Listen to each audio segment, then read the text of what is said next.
What's up, soldiers? Your boy Chris here, CaribbeanPot.com vibes it up in the kitchen as usual. I think this is day 3 of the 5 days of Christmas, I promise you guys. Recipes galore, man. And today we're doing a jerk turkey. Now here's the thing. 2 elements I want you guys to pay attention to is saving money and getting a cheap turkey. And 2, taking that same basic, cheap, what they call utility turkey.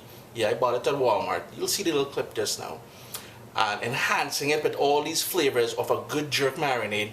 And the third thing, well, there's a third thing. I'll show you guys how to cut the cooking time in half. So we've got a cheap turkey, we've got wicked flavors, and we're cooking it in a quick time. Vibes it out, man.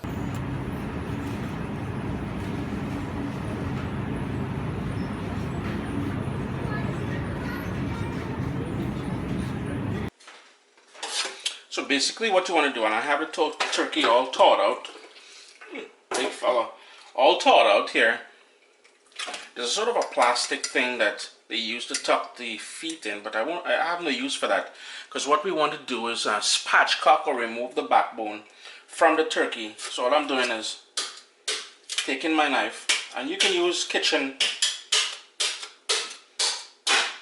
scissors or shears to do the same thing, right?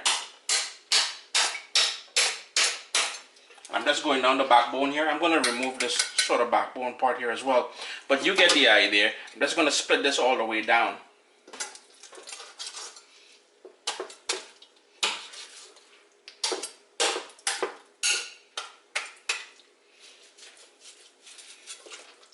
So there we go, we got that backbone, and I'm going to save this. I'm going to roast this off, and this is going to help me with the gravy as well. Now, somebody, if you guys looking for wishbone, you're not getting wishbone, this wrongs. But that's basically all we're doing. The other thing I want to do is down the center of the sort of chest bone or the breastbone here. I'm going to split that in 2. So then what we'll be able to do is flatten the turkey on the roasting tray. So here we go. I've got that turkey. It's resting flat now.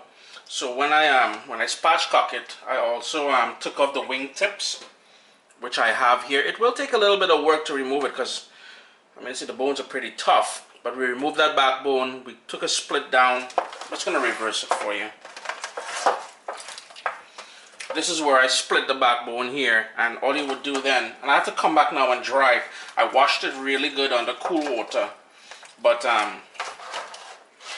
after you split it there, you just want to come here and press down. And as you press down, you will hear a snap. And it means everything is sitting nice and flat there now. When roasting, we're going to go in with that backbone. Unfortunately, my turkey didn't come with a neck. Usually the neck is included. But if you have the neck, reserve that as well. We're going to put it in the pan here when we put it in the oven to roast. So I'm just going to dry that off and allow it to air dry a bit more as we make the marinade, the sort of jerk marinade to baste this with. In my food processor here, I have a nice big whack of scallions. And this is the base. This is the jerk marinade that we'll be making. And I have here some nutmeg. All the ingredients I use here today will be listed down in the description, as well as on CaribbeanPot.com. Cinnamon. And we've got to go in with almost double the dose of allspice,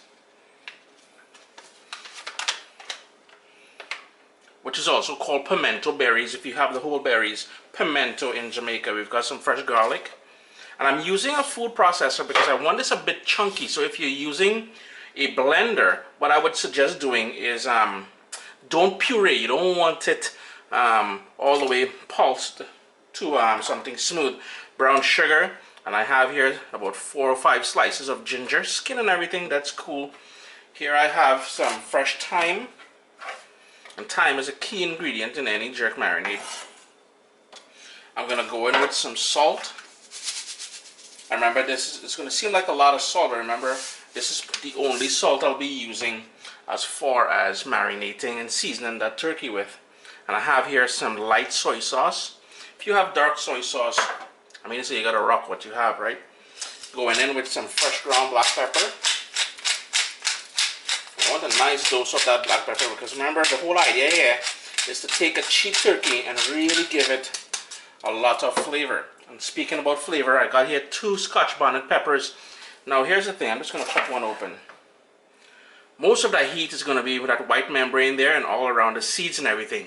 A good jerk marinade is supposed to be spicy, so I'm going in with everything.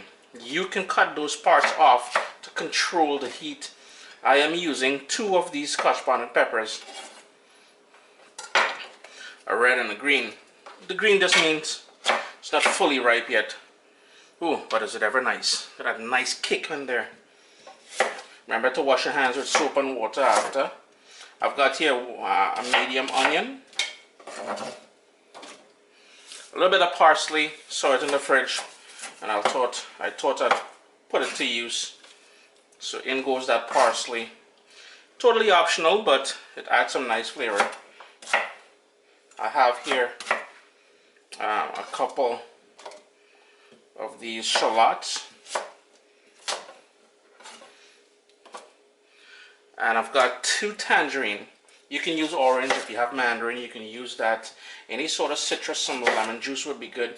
I'm just going to squeeze the juice of these in here, and that's going to be part of the liquid. I don't want this too runny, as I said, very chunky.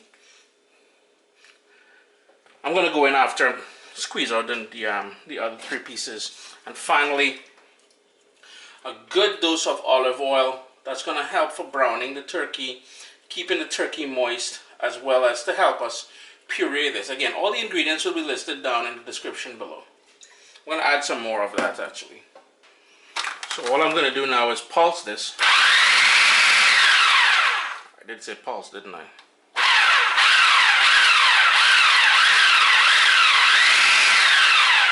And you want to get it relatively chunky, but at the same time you want everything to combine. So I'm just going to run it on high for maybe about 20 seconds or so.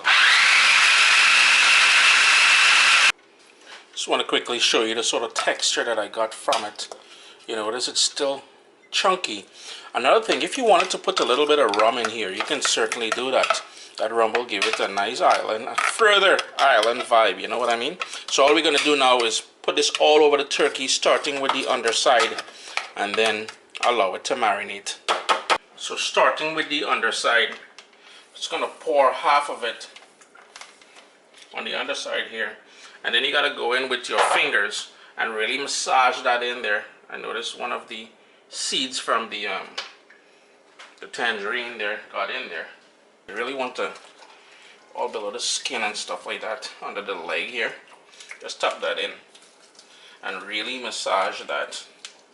Now I'm going to change pans on you because well, on the legs here, because I want to put a sort of a base before I flip this onto the actual roasting pan that I'm using. Now if you want to do this in a big bowl and allow it to marinate in the fridge overnight, that is cool as well. I've got a second roasting tray here, and all I went in with 3 small carrots that I just gave a rough chop to, a little bit more of that parsley that I found in the fridge, as well as 2 stalks of celery. And all I'm going to do here now is transfer the turkey to this roasting pan, and that is going to serve as a sort of a bed for roasting. So I'm just going to tuck some more under. I just don't want it sitting directly on the roasting tray. So we've got that there. I've got that extra marinade that we're going to put on here now. Just don't want it touching the corners either. And I trimmed off the tips of the wings because they tend to overcook and burn really easily. So the rest of that marinade. And if you want to work this under the skin, you can certainly do that. I'm just going to allow this to marinate for about 4 hours before I put it into the wings here and everywhere. Same with here.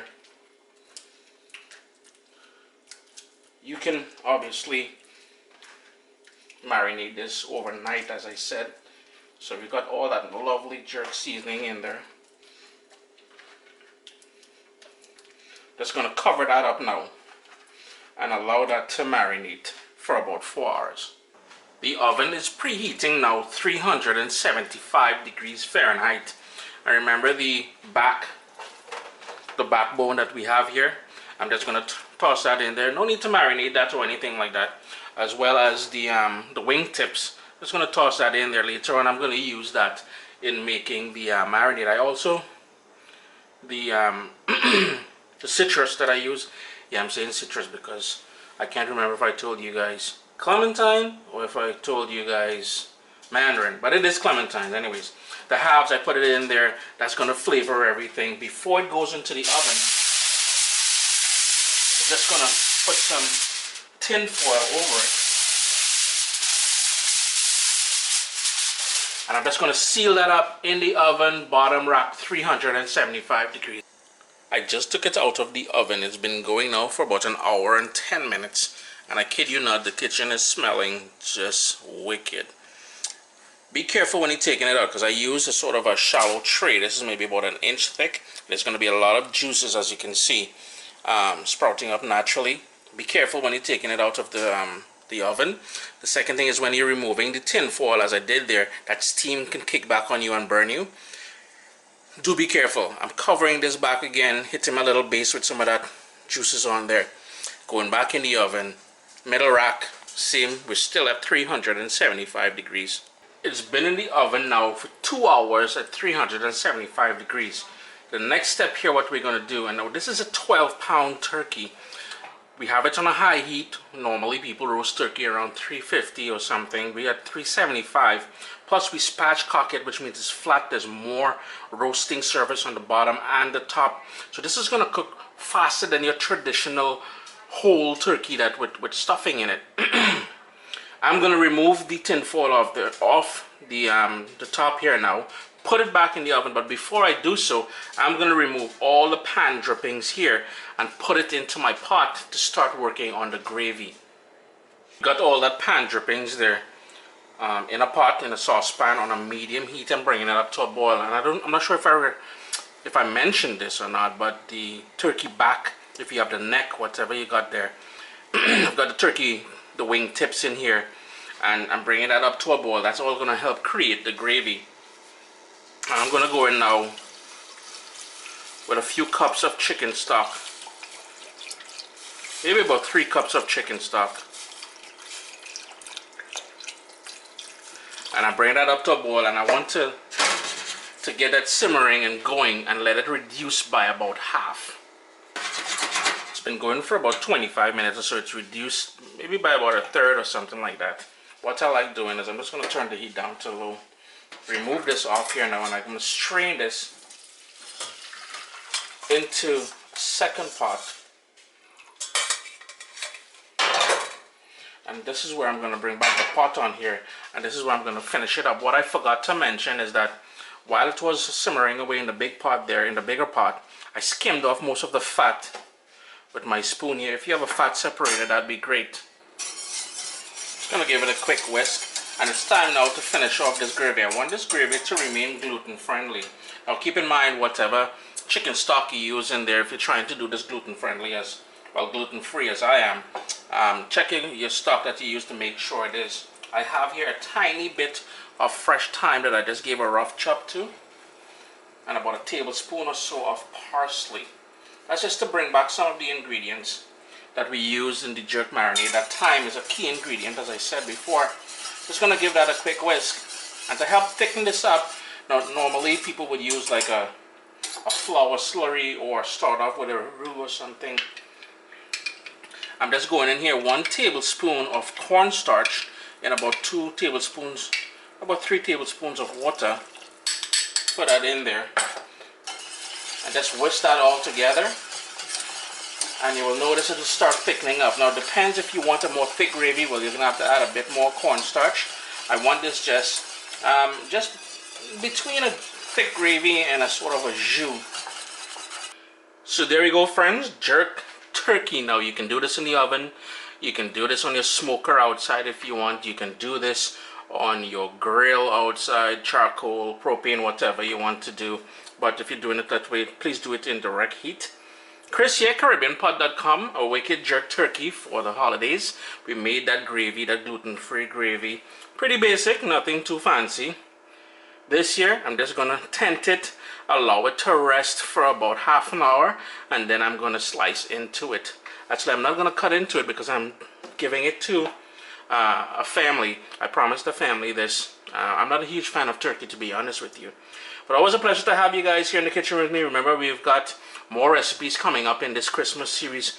Do give the video a thumbs up. And should you have any questions as far as cooking time for your turkey, feel free to leave a comment below or hit me on Twitter.